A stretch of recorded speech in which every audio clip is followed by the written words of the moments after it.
Low energy, unfocused, foggy? You might be dehydrated. Whether it's hot yoga, over 100-degree weather, or too much sun. Gatorlight, with a specialized blend of 5 electrolytes, was scientifically designed to help move fluids into the body faster for rapid rehydration. Shop now at retailers nationwide. Gatorlight hydrates faster than water. Is it in you? Symptoms noted are signs of mild to moderate dehydration. Consult a healthcare professional if symptoms persist. The new LinkedIn Hiring Pro can't undo your last hire. The human postponer. They were the master of one phrase. I'll circle back on that. But 3 months later, you were the one doing all their work and wondering how big that circle is. But LinkedIn Hiring Pro can take the hiring load off your plate by automating the hiring busy work from the initial job post to scheduling interviews. Hire right the first time with LinkedIn Hiring Pro. Post a free job today at linkedin.com/quality. This message is brought to you by Apple Card. Shave ice by the beach. A trip to the state fair. And a throwback flick at the local drive-in. They're more than just items to check off the summer bucket list. They're also opportunities to earn 2% daily cash back when you use your Apple Card with Apple Pay. Apply for Apple Card now and use in-minutes with Apple Pay. Subject to credit approval. Apple Card is issued by Goldman Sachs Bank USA, Salt Lake City branch. Terms and more at applecard.com. From the Fifth Quarter Studio in Madison, Wisconsin, you're listening to the Coaching Youth Hoops Podcast. They're playing basketball. Here's our hosts, Steve Collins, and Bill Flitter. All right, welcome to Coaching Youth Hoops. Go Cubs. Go if you were Cubs, listening, go. your coach Hey, got Chicago, what do you say? Cubs Cubs t-shirt. are Huh? gonna win today. Go Cubs, go. Okay, anyway, all the people, all the St. Louis fans, all the Brewer fans We just lost like them. Yeah, sorry guys. Yeah, I got a Cubs shirt on for those of you that are listening. It's a disease. A lot of Wisconsin people love the Cubs.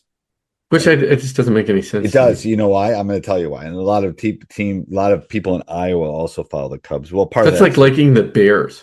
No, it isn't, because my dad, who was born in 1938, 1933, he started 33. Anyway, I think it was 33. But anyway, he could only get WGN on the radio.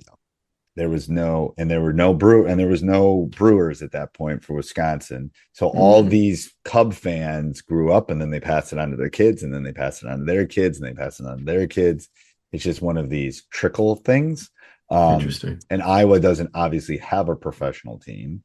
And I think the Cubs AAA is in Iowa. But anyway, so that's why, I remember when we got cable TV as a kid because of WGN. So we could watch Harry Carey and Jack Brickhouse. And you were the remote control. I was also the garage remotes as a kid. People get out of the car and then get out of the car. It's like, open up the garage door. And open up the garage door. People didn't all have garage door openers, people. Anyway. And now look at where we are. We got thousands of podcasts, whatever you want to listen to, whenever you want to listen to it. Thousands of all your channels. Answers. All right. So today we're going to talk about player discipline. Cubs have that lot of player discipline, even though they can't beat the Brewers right now. Yeah. But before we want to do that, we want to give a big shout out to Coaching Youth Hoops, first of all, right, Coach? That's right. Yeah. Hey, now's the season, guys. Jump into coachingyouthhoops.com. Don't worry about, don't spend the time, I should say, doing your own practice planning. We got it all done for you from A to Z, everything in between. Over 50 years of coaching experience between the two of us boiled down into practice plans K through 8, plus so many more free resources. Go check them out at coachingyouthhoops.com. Everything you'll need. Go over and check it out. It is the Menards or the Fleet Farm of basketball coaching. That's for Home Depot, I guess. Home Depot. Depending where you're, Farm and Fleet Farm.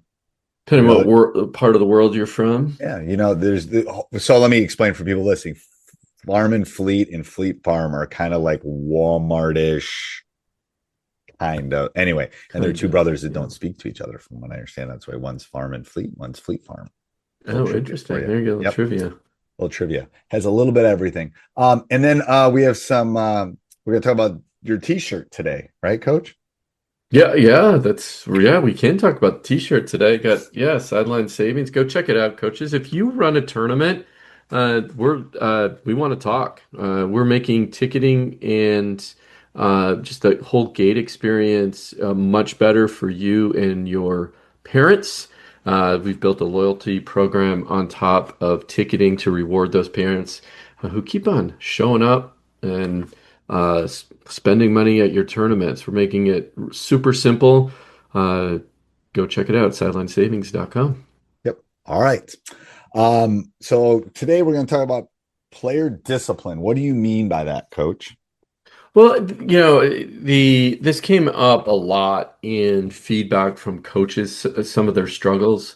How do how do you keep players, I guess, under, basketball is a lot of pressure, right? And sometimes it just gets to you, right? You could blow up during a game, get mad at a ref, give them a cross eyes, you not even say anything, but I speak a lot, your body language, right? Being having good sportsmanship, all of those little details that sports is supposed to teach you, right? Those life skills of controlling your emotions.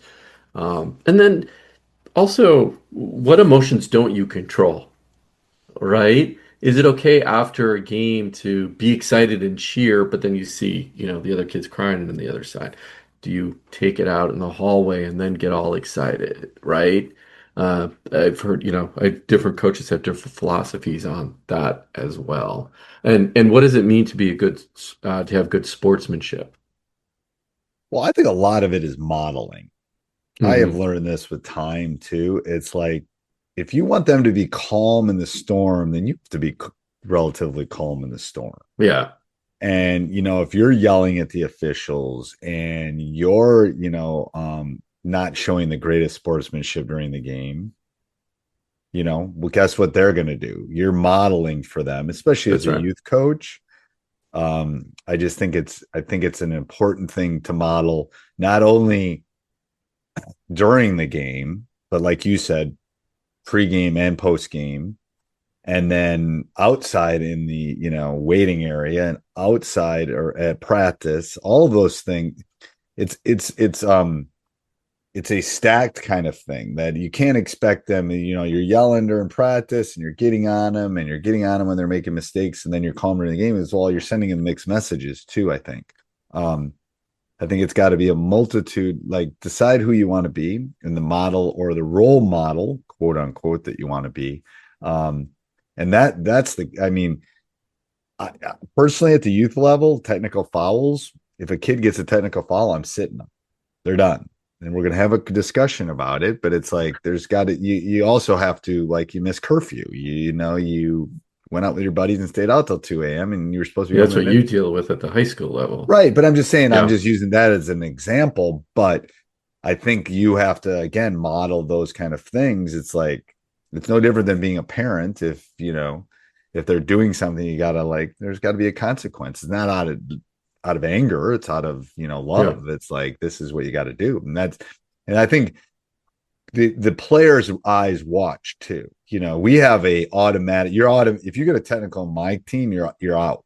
Even doesn't matter any level I've coached, you're out. I'm pulling you What do out. you mean out? Oh, I'm you're still pulling out of you the out of the game and you're game. I'm sitting. pulling Yeah. you out of the game at that point. Now, there's different types of technicals. One for like slapping the board or blah, blah. Okay, that was maybe not deliberate or blah blah blah. There's also the technical, you go up and you start yelling at there's Right. levels. So that's why Yeah.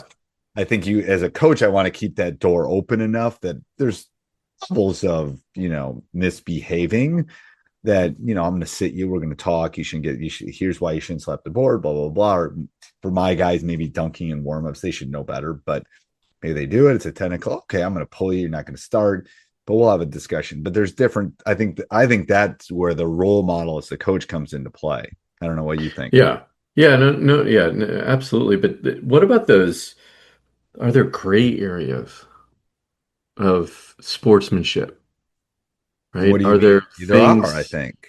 yeah, like, obviously, after a game, at least in basketball, still at the youth level, they're shaking hands and going down the line, Right. right? Obviously, the little, putting your hand out to the opponent because The this guy was in your slap, the 30 face, second right? slap. Yes.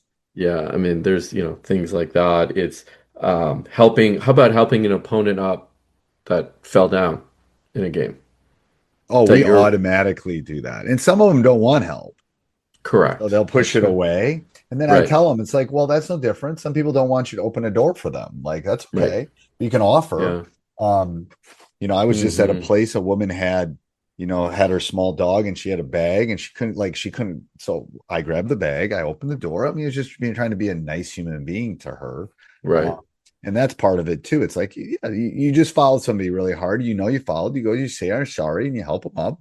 That's okay. Obviously we want to do that with our own teammates too, but um, yeah, I think there are those, but those again, that goes back to discussion between coach and player, I think. What's the Yeah. difference? Yeah, of those. Well, what about discipline? So, discipline is again, it has a spectrum of, for example, you missed, you know, let's keep it simple. You missed three layups in a row. Some coaches will discipline you for that. And then there's bad behavior discipline, right? You're not being nice, not being kind to Right, your turning the ball over for teammates. me is you've turned it over too many times. That is there is different levels. Again, I'm talking about at a much higher level. Right. Well, I let's, yeah, don't let's bring it down, right? It's yeah, like, I don't think you want. I mean, personally, I wouldn't discipline for mistakes. Now, I might pull you if it's I mean, if you dribble the ball up four straight times and get it stolen, I don't want you to. I worry about your mental state more yes, so. your Yeah. confidence. Hmm. Your So confidence. Yep. so Hmm. sometimes it's a pull out, have a discussion, then put right back in. Like, hey, here's what we should do. We should do this, this, and this. And I don't know if that's a discipline. I think that's more of a coaching thing. Um, I think it would really depend on the again situational. There's a little bit of a situational thing going It's on there. perception though as well. Yes, From the kids may and see the that as, oh, parents I made this mistake, so now coach is disciplining disciplining me by me. having me sit, right? Right, right, And I think again, that's all about how you've handled previous situations, right. Yes, right? yes, So, it's discussions about that too with parents. That's going back to something we talked about weeks ago about, how do you handle that preseason? How do you handle some of those discussions with parents? And here's how I'm going to do that. Um, you know, but again, I think there is a little bit of a gray area with some of these, and this is where you got to think teacher rather than coach in some respects, mhm. Yeah, mentor yeah, yeah, rather right. than coach, adult rather than child. um, Yeah. and I think sometimes the competitive nature of coaches get in their way. Well, I had a discussion with a coach the other day who, and again, what's discipline? He coaches girls. He just thought it was absolutely wrong for a girls to get their ear pierced within a certain amount of time between or before the season started because they have to wear they are Can't they play can't with them. take their Yes, ears out, yes, right? They can't yes. take the earrings out, right? Explain So I that to had people. this. Explain that to non-girls coaches. What you're talking Yeah. about, because So I know yeah, what you're so when talking girls about, get but the ears pierced, right, they have to wear studs in them and then they can't take them out for 6 to 8 weeks. or they'll Okay. close back up. Or they'll close back up. That's exactly right. So, I've had that on my team. So it's not just a girls thing. I've had that on my oh team. wait, yeah, it's true. Yeah, That's it's like you're right. Yeah, you're right. Absolutely. Boys too. Yeah.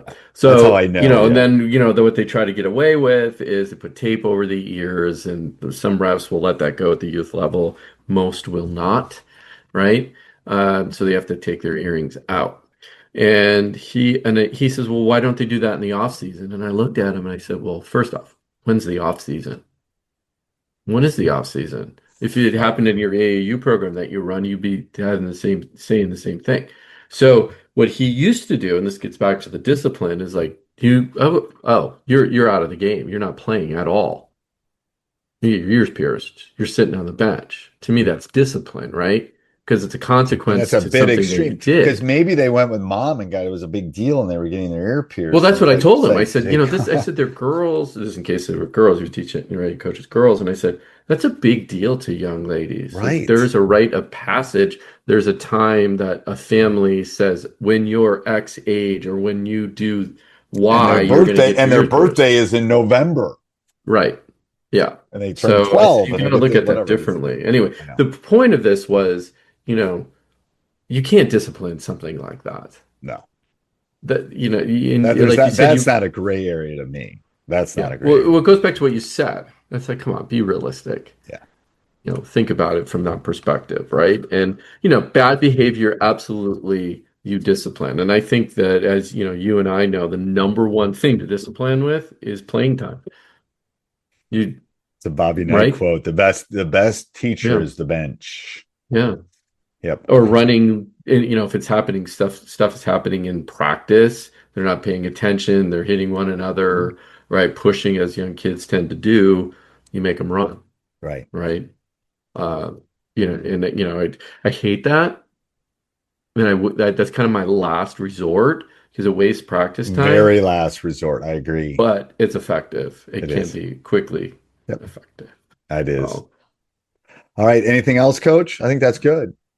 yeah, I mean, again, it's you know your team, model the behavior that you want your kids to do, and just have a head on your shoulders and say, okay, is this how should I discipline this? Is it even anything that we should be disciplined over? You know, there's obvious things, yes, like you said, the youth level technical foul, you're sitting, if it's one where Right. trying to cause physical harm to someone. But no, coaches, go check out coachingyouthhoops.com now for all your coaching needs, and tell a friend about this podcast. All right, it's helping thousands of coaches. We haven't done that in a long time. If you like the world. podcast, we haven't done this in a long time. If you like the podcast, subscribe and share it with a friend. We would love that. That's why we could do this. Yeah, again, our goal is to positively influence 1 million kids through the game of basketball. So we can only do that through you guys, through our listeners. So we really appreciate any sharing, liking, 5-starring you can do. And we only have 948,362 more kids to go. That's right. I don't know. Yeah. I just made that up. All right. Till next week, Coach. All right. Till next week, Coach.